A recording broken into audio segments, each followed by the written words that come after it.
Redshift here, doing my part to shift perceptions out of the pink and into the red. XXers these days and their empowerment movement are so crazy and ridiculous because it's like the XXers, at least the attractive XXers, let's say the 8 out of 10 XXers and above, they kind of just stand around being beautiful and they expect the guys to do everything for them. They expect the guys to cook, to make all the money, to, have all kinds of skills and knowledge and social acumen and power and charm and everything else. And she just gets to stand back and be like, are things meeting my standards or not? That's basically it. I'm not the first one to say this. Other guys have said this as well.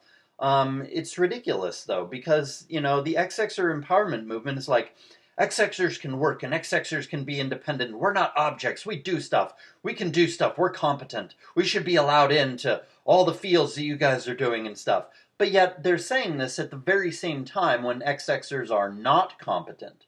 XXers are less competent than ever before in human history, and even when they work, it's usually stupid bullshit jobs that actually don't require any real creativity or any real intelligence or real responsibility or which have real pressure. They usually do a job which is easy or is suited to them.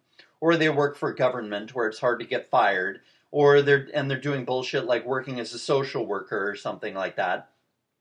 And they're also, therefore, helping enforce the evil U.S. corporations' tyrannical so-called laws on the people. So XXers these days are totally, for the most part, incompetent and unskilled. But yet their XXer empowerment movement acts like the traditionalist XXers of the past were weak and brainwashed and under the thumb of men, as if they had no opportunities, as if they had no freedom, as if the XXers of the past had no skills, as if they had no ability to make their own money, etc., etc. They act as if this bullshit about XXers of the past is true, but yet if you look back, XXers of the past were actually way harder workers. They actually had some skills. They knew how to sew, they knew how to cook, they cleaned the clothes, scrubbing them on a washboard, working really hard, using a lot of physical labor to clean the clothes. They went to a river like a mile or 2 or 3 away and then brought back a giant jug of water on their head, carrying it for a long distance. XXers of the past were really hardworking and they actually had some real skills. But XXers of today are not hardworking and most of them have little or no skills. And yet this is the very time when they're acting like XXers of today are so skilled and independent, blah, blah, blah. It's totally Orwellian to be acting like the XXers of the past had no skills and no freedom, when they actually had a lot of skills and a lot of freedom. They just had to meet high standards if they wanted to apprentice themselves to a guy to become a career XXer.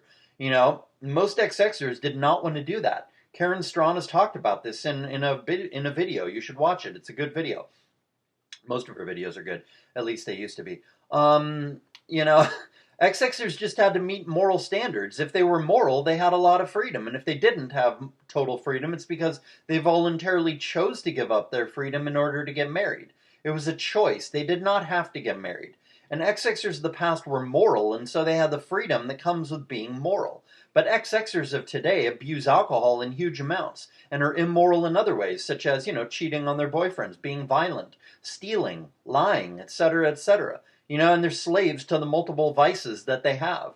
I think it was Benjamin Franklin who wrote that a person has as many chains as they have vices. This is really true. The more virtuous you are, the more free you are. Only if even if only inwardly. You might not be outwardly free, but you're at least inwardly free. And virtue is also a prerequisite to outer freedom. Just because you're free inwardly because you're virtuous doesn't mean you will be outwardly free, but it is a prerequisite to outer freedom. And if you have enough people who are inwardly free and have courage, which is also part of virtue, then yeah, they can use force to keep the government out, and then they can be outwardly free as well. The more vices you have, the more enslaved you are, no matter how rich or good-looking or intelligent you are. And so it's totally Orwellian to act like the XXers of the past were enslaved and unskilled, when it's actually the XXers of today who are enslaved and unskilled. The XXers of the past were infinitely freer and smarter and harder working and more skilled than the XXers of today. To act otherwise is totally Orwellian. This kind of feminist propaganda is just a complete inversion of reality. It's really horrifying. And the most horrifying thing about it is that most people have been conned by this pernicious propaganda, which is only promoted for the sake of the elites, so that they can grow their own wealth and power by driving down XY people's wages and by dividing XXers and XY people from each other. Divide and conquer. That's the technique the elites use, and MGTOW is playing right into the elites' hands by dividing men and women. And let me take this up instead of, using force to get women back under control. That's what men should be doing, or at least forming communities that are all male so that, women are incentivized to join those communities because they don't want to be left out.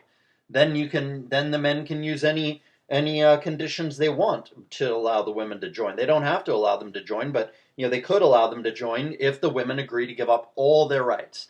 And then you can get women back under control that way. You can get absolute power over women again just by forming your own communities that are all male, and then women will want to join because women hate being left out, especially when men are leading the way and are walking away and are doing something on their own. Then women want in.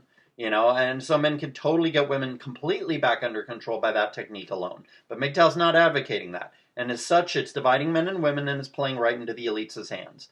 And let me take this opportunity to mention, on a totally different topic, let me take this opportunity to mention an important difference between gold and silver. I don't know if I've said this before, and if you know a lot about precious metals, this will be nothing new to you. But, if you don't watch precious metals channels, then who knows, this might be new to you. Gold is for saving. Gold is money, whereas silver is more of an investment. Now, in the past, silver was money, but, now gold is more money. And silver's more of an investment. Silver is not as reliable as gold in terms of it going up over the decades, but that's probably because there's more of it, and it's more volatile, and thus it is easier to control the price of silver. It's easier for the elites to manipulate the price of silver and keep it down. So silver should probably be viewed as an investment, but gold should be viewed as something that definitely preserves your purchasing power. Right? But if you don't have much money, then you can't buy much gold at once, and thus you will lose more to the premium because of having to buy less than an ounce at a time, and that makes it necessary to buy silver instead of gold. Yet another way that the poor get screwed, right? Because you got to hold silver longer to make it be worth it, because the price gets manipulated by the government and stuff.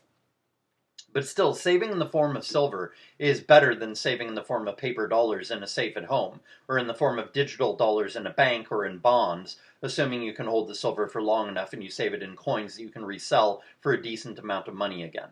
Right? Like if you hold the wrong kind of silver, like, silver coins of like another country or something, then your coin buyer, your local coin seller, he might buy those for way below spot price. So you got to make sure when you buy it that he's going to rebuy it. It's the kind of silver that he's going to rebuy for near the spot price. Maybe a little below, maybe at, whatever. I think they usually sell it for a little above spot and then they buy it for a little below. Like maybe they sell the 1 ounce silver coins for like $1.50 above spot and then they rebuy them for like, $1.50 below spot or $1 below spot, something like that. Right? But if you hold them for 20, 30, 40 years, the silver could have gone up a lot. So you're losing that little bit of amount, but, it's way made up for by the amount it's gone up over time. So yeah, you lose a little bit in the conversion or whatever, but that doesn't compare to how much you gained in terms of it going up over time. And not necessarily in profit, but in terms of like saving you from the ravages of inflation, you see. So silver is still better than, dollars in a bank or paper dollars at home or bonds or anything like that, So that needs to be understood.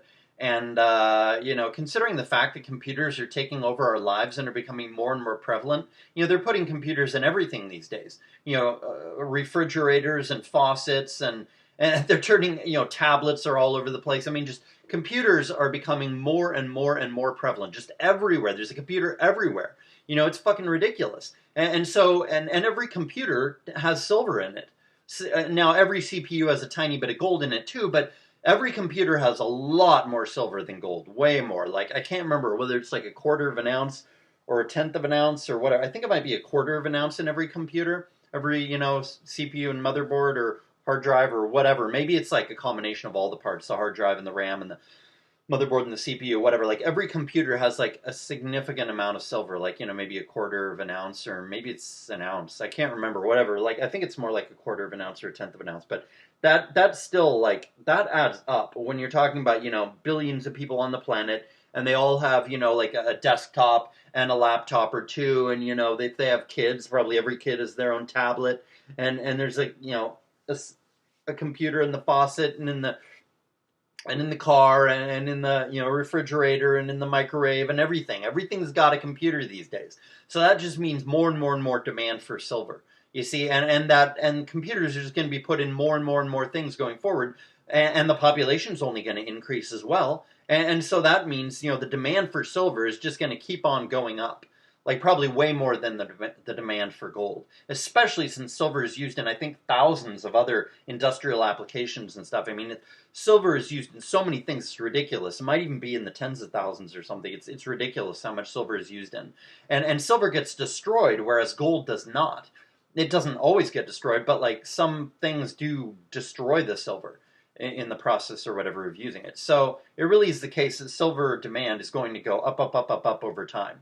So, not only will it get rarer because of more people on Earth and they're only being so much in the ground, and that, getting them bringing less and less out of the ground every year, and they got to spend more money to get the same amount of the ground out of the ground every year, even if they do pull the same amount out of the ground every year, because there's a decreasing amount. So to pull the same amount out, you got to use way more effort, spend way more money to get the same amount of silver out of the ground every year. So all of this together, the increasing use of it, the decreasing supply in the ground, the increasing price of getting that out of the ground, the fact that silver is destroyed and gold is not in these uses, some of the uses for it, etc. All this stuff just combines to mean that there's going to be way more demand for silver in probably like 50 years than there is now. Way more.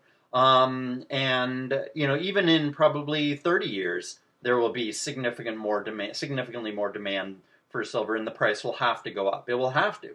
Obviously they're going to keep it suppressed as long as they can, but it'll have to go up. And that's even assuming the government survives. If it crashes, if we have a major economic event, a massive crash or something, oh my God, silver will really skyrocket then, especially if the dollar becomes worthless. Because of our massive debt and hyperinflation and the end of the petrodollar and all the rest of it, So you really got to realize that, silver is a great investment, but you really should count on having to hold it for probably at least 20 years if you're going to buy it. Otherwise, you might want to buy gold. But again, gold's only worth it if you can buy it at like an ounce at a time. Otherwise, you're paying too much in a premium. Then you'd have to wait just as long as silver to recoup it from, it going up to make up for not only the inflation, but the premium that you paid.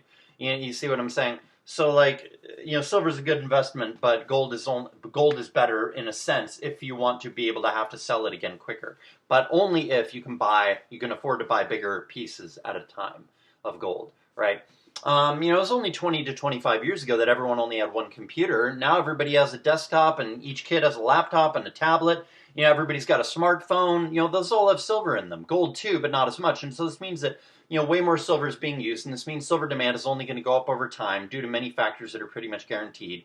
Microwaves, refrigerators, and faucets have silver in them now because they're all computers too. It's a pretty good time in human history to be investing in silver for the long haul. But I wouldn't give it up. I wouldn't give up on it for 40 years. If it doesn't go up over 30 years, I would still be patient because, the longer they keep the price suppressed, the more pressure is built up and the more it has to skyrocket when it eventually does go up. And then it'll go up even more than ever before, So I would not consider it a bad investment until you've held it for like 40 years. But, even then, you don't know when it could skyrocket. It could skyrocket after you've held it for 45 years. So, you never can really say that it's a bad investment until, I guess, you're on your deathbed and you never got any benefit out of it. But I highly doubt that will happen. Some people hold silver for a long time and then they sell it, and then, 5-10 years later, it goes up quite a bit. These things usually, because of the price suppression, it stays flat for a long time, then it skyrockets. A new equilibrium is reached at a much higher price level, then it plateaus for a long time, then it skyrockets. So you have to be patient and wait for it to skyrocket. Because if you sell before it skyrockets, then 5 or 10 years later, it almost certainly will skyrocket. Even if that's only going up 50 or 100% or something, instead of, going up, 10,000% like it should, like the, economic fundamentals would indicate that it should.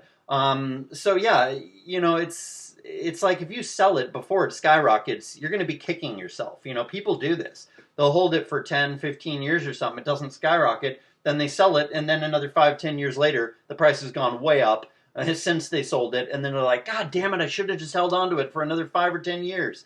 This happens. It really does. And you don't want to be that guy. You know what I mean? And saving in stock market is not the same because you're at risk of your stocks crashing and going to nothing. And you say, oh, well, you can diversify by holding a mutual fund. Well, then you're in the danger of like, yes, you're less likely to lose all your money if you have your money in a mutual fund instead of in gold or silver or instead of in individual stocks. But you're also more subject to the fact that the stock market as a whole is overvalued. So then when the stock market corrects back down to what it should be, your mutual fund will correct back down to what it should be and you'll lose a ton of money. You know what I mean? Maybe not 90% of your money, but you'll probably lose a good 30 to 50% of your money, maybe more, So it really is the case that, like, precious metals are one of the best investments out there. They really are. They're super, super safe. They never, ever go to zero. And even when they go down in an economic crash, they don't go down as much as stocks. So you still, in a sense, gained in relation to stocks. So if you have a crash, if there's a stock market crash, you could sell your gold. Like, let's say you buy gold at $1,200 an ounce or something. I mean, it's higher than that now, but like, let's say you buy it at $1,500. Let's just say it's just around $1,500 today. Last I checked, a few weeks ago, or a month or two ago, or whatever. Let's say you buy it at like $1,500 an ounce gold, and then the stock market crashes. It goes down like 70%. Well, gold might only go down 30 to 50%. So then the gold has gone up relative to the stock market. Now you could actually sell your gold and buy stocks, and then those stocks are probably eventually going to go up again. And then you'll be making a lot of money actually, because your gold may have gone down in value, maybe even down in purchasing power, but it went up compared to the stocks. And stocks, at least of the big important stocks, all the huge ones, the multinational corporations that are, as powerful as governments, you sell the gold and you buy those stocks. Those are almost certainly eventually going to go back up again, and then you'll be able to make quite a bit of money probably, depending on how low they went and how overvalued the stock market was, etc. But you can make money doing that, and then when the stock market gets overvalued again, you just sell it and you buy gold again. Like some people, like they know how to. You can actually ride that wave. At least theoretically. I'm not saying it would necessarily be super easy to do, but like you could ride that wave, buying stocks, buying gold, selling gold, buying stocks. You buy each one and then and buy the other one. You sell the gold and buy stocks, you sell the stocks and buy gold. You just keep doing that, and if you do that at the right time, you can make a lot of money. So that's something to know. And it's like you gotta take account of the fact that just because the stock market goes up doesn't mean that you're actually making money. Because the stock market naturally should go up 5% every year because of inflation. So unless it's going up faster than inflation, you're actually not making money in the stock market. If your stocks only go up 2-3% every year, you're losing money because inflation is 5% per year. I mean, inflation can be whatever, but at present it's about 5%. Silver is riskier in terms of it not going up in price as much or as steadily or as quickly as gold does, but silver has a larger payoff potential. So it's more of a speculative investment than gold is. Gold is security. Think of silver as being like investing in the stock market. It's riskier, but also potentially more profitable. But gold is like investing in bonds. It's less risky, but less profitable. Keeping that in mind, if you have the money to buy either one, meaning you can buy 1 ounce of gold at a time instead of smaller pieces, then you can decide which one you want to buy based on your appetite for risk and based on your patience. If you don't mind holding your precious metals for 40 years, then you might want to buy silver. If you want to have your precious metals be more liquid so that you're less likely to lose money if you have to sell them early, then gold is a better thing to buy because it goes up in price at a more regular speed than silver does. And so you can sell it without losing as much money much earlier than you can sell silver, right? But maybe this is not a reason to buy only gold. Maybe it's a reason to buy as much silver as you can sock away without having to touch for 40 years and then put the rest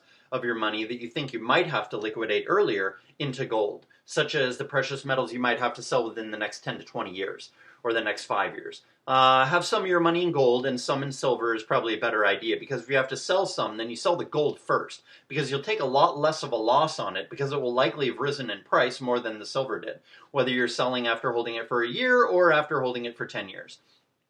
Another way that the poor get screwed and the rich don't when it comes to everything, even precious metals, is the fact that if you have more money, you can pay smaller prices above spot because you can buy larger pieces of silver or gold.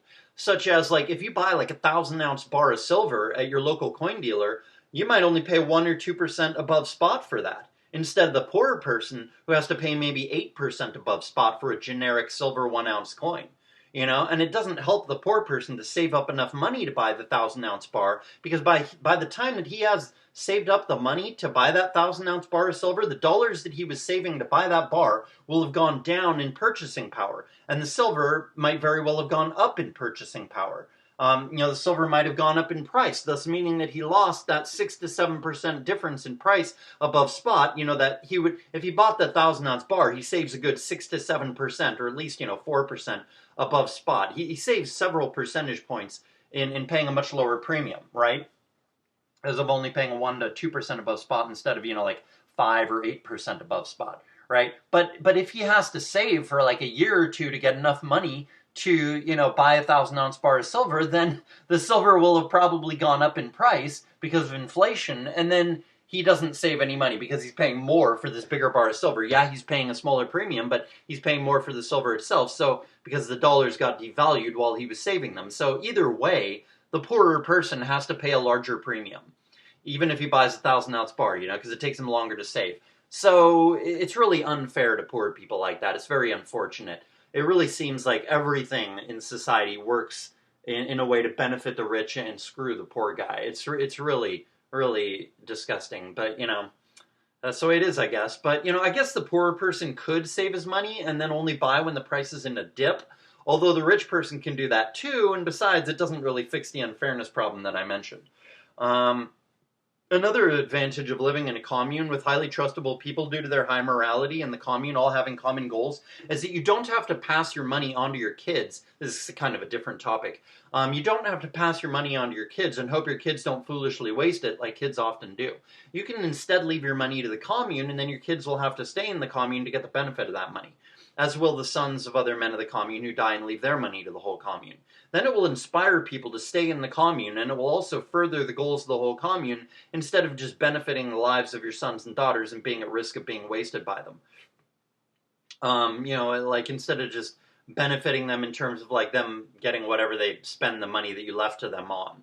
And then you pass your money on down to your kids, they might waste it, right? But if you give it to the commune, presumably it won't be wasted. And the money not being wasted will mean that the money will do your kids the most good, right? Then when your kids are older, they will probably be happy that you left the money to the whole commune instead of to your sons.